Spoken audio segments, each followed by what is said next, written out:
Forse è mancata un pochino di cattiveria, perché la partita diciamo che si era messa come volevamo, un pochino con qualche difficoltà in più, però bene o male fino al primo gol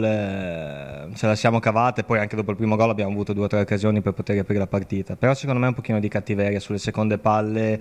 quando vai a giocare in quei campi lì con tutto quel pubblico, in partite così importanti ci vuole fame, ci vuole cattiveria. Ce l'abbiamo sempre avuto, in questa occasione qua purtroppo in qualche situazione è venuta meno, in quelle situazioni hanno determinato i gol. Più che delusione c'era questo sogno di poter andare su direttamente, non si è avverato, ma il sogno diciamo che continua, perché la Serie A si può arrivare tramite playoff, quindi insomma non parlerei tanto di delusione, perché comunque abbiamo fatto un campionato importante, c'è da applaudire tutta la squadra, lo staff, la società, tutti quanti, perché veramente penso che abbiamo fatto un qualcosa di unico e si può finire bene, quindi dobbiamo impegnarci per quello, perché sennò non ha molto senso finire così, rimane un qualcosa di incompiuto, invece vogliamo arrivare a portarlo a termine. Sì, noi siamo una squadra che difensivamente ha sempre fatto bene, adesso siamo passati alla terza miglior difesa, ma a parte quello noi gol, adesso Torino a parte, lo facciamo, abbiamo dimostrato di riuscire a difendere bene, che è difficile farci gol e questo sicuramente è un fatto importante in vista playoff. Poi naturalmente sono partite a sé. Sono partite a sé perché contano le motivazioni, conta la freschezza atletica, conta tante cose, ma la possibilità di avere 2 risultati su 3 a nostro favore non è da poco conto. È stata un'esperienza importante, non tutti c'erano, quindi sicuramente qualcuno affronterà i playoff per la prima volta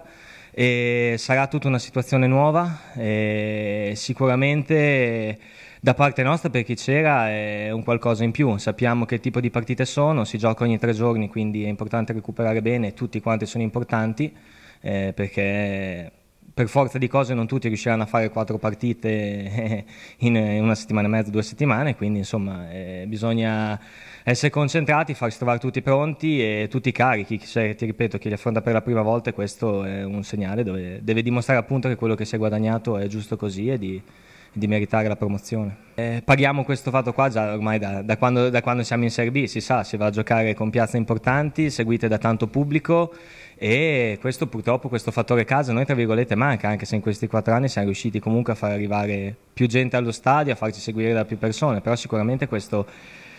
clima manca soprattutto in partite come i playoff e poi dopo non lo so, vediamo adesso, io ripeto, adesso più che parlare di tutte queste cose qua dobbiamo concludere bene le ultime 2 partite, ci tengo tanto a dirlo perché adesso stiamo a parlare di playoff e tutto, ma per noi il terzo posto cambia la vita, avere appunto per questa cosa che hai detto il fattore campo dalla nostra, quindi affrontiamo queste 2 partite e poi dopo vediamo.